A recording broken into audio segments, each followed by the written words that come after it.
questions for Coach Collins. Coach, you know, 2-point game, I believe, at halftime.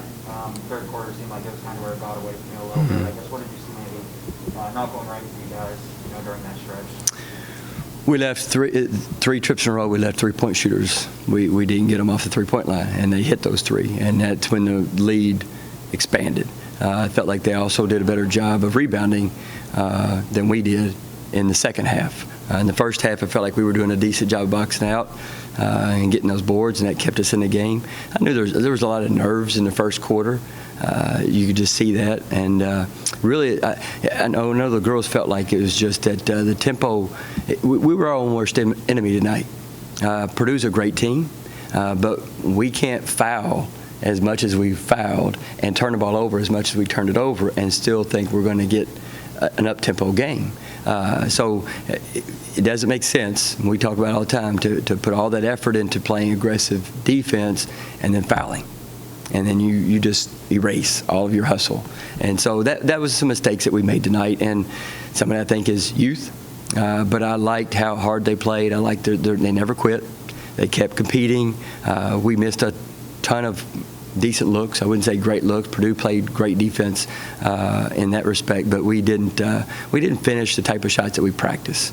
We took some shots that maybe we shouldn't have. But overall, I like how hard we played. I like the intensity that we had.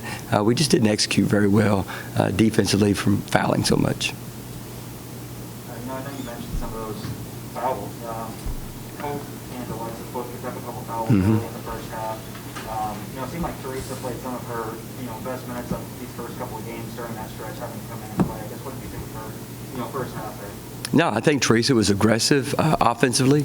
I think she's really searches a way to get to the lane off the dribble, and that helps us. We wanted to get that ball in that lane area, either for a score or for a kick-out three.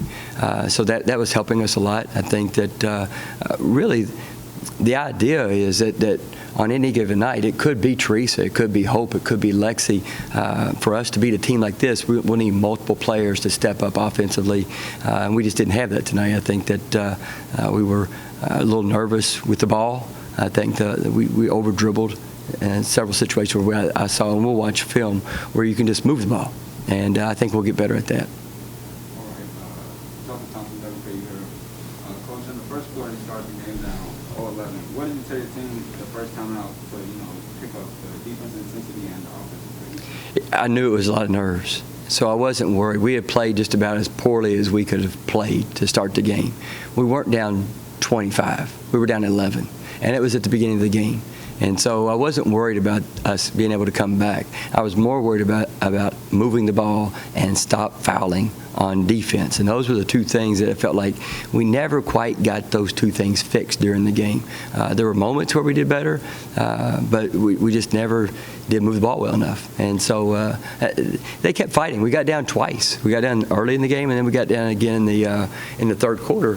And then we still kept fighting and hit a three to cut it. And then there's some opportunities in there where we might have gotten a travel call that would have swung the momentum the other direction, and that could have happened. But we can't rely on that. You've got to make your own play. And so we just never quite got it going with our ability to take care of the ball and to be able to guard without fouling. I know you just mentioned those two times getting down, beginning and end of the game.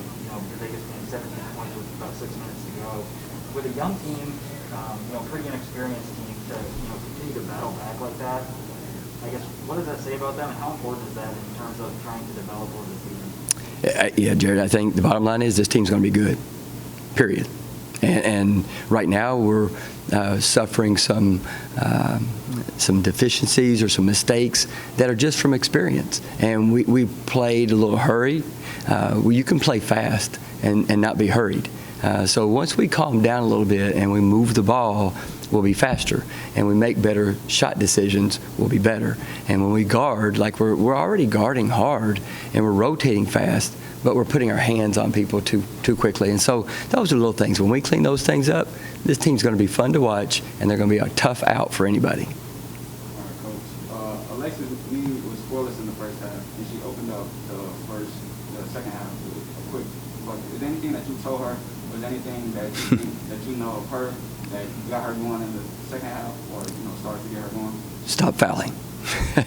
So she got in foul trouble, and she got in foul trouble in the other game as well. And so she's got to be able to guard without putting her hands on people. And so once she does that, she can stay in the game longer and play. She's a playmaker. The kid can make plays. Once we start moving the ball more, she's going to find those plays easier to make. Right now, we're trying to create, I think, a lot on our own. And so, I mean, she's going to be able to make plays. The key is Alexis Mead can make those plays, and then when she gets tired, Jenna Walker can make those plays. You can put both those players on, and then Hope Savory or Teresa Faustino can come in and make those. So that's where we're headed, and it's just a matter of time. Two games in front of fans now, one regular season game, obviously. What have you learned about this team that you didn't know before in these 2 games? The nerves will still affect us a little bit, and they're calm, a little more calm this time than they were last time, and so it's slowly getting better. But I still felt like at any moment tonight, had we started getting on a run, the crowd would have gotten into it, and it could have swung the other direction. It just didn't. We never quite got that run going. Mostly our own fault. Turnovers, missed shots. Credit to Purdue, but that's the thing about having a crowd, playing in front of a crowd. You got to get them into it, and so I could hear the crowd get excited when we're pressing and we're turning them over. Then I could also hear them quiet down when we turn the ball over right back again. And so that's something we've got to get better at. It's easy to get frustrated. But the more important thing to do is I told our players that win or lose, this game wasn't going to define our season.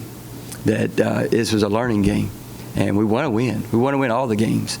But the most important thing is that we play better against North Carolina A&T than we did against Purdue. And if we keep doing that like we have, and this team's gotten better each and every week in practice. You can ask Lillian, she's seen, they're better this week than we were last week.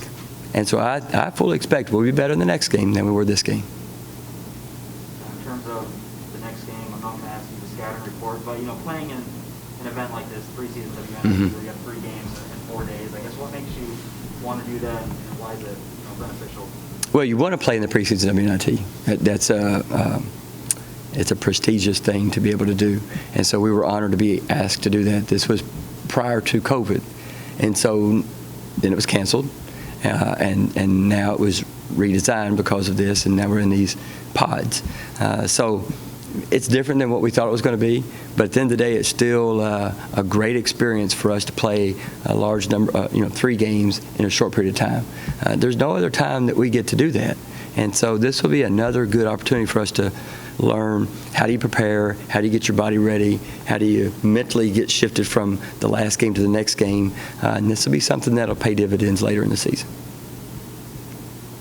Anything else? Thanks, Coach. Thanks, guys.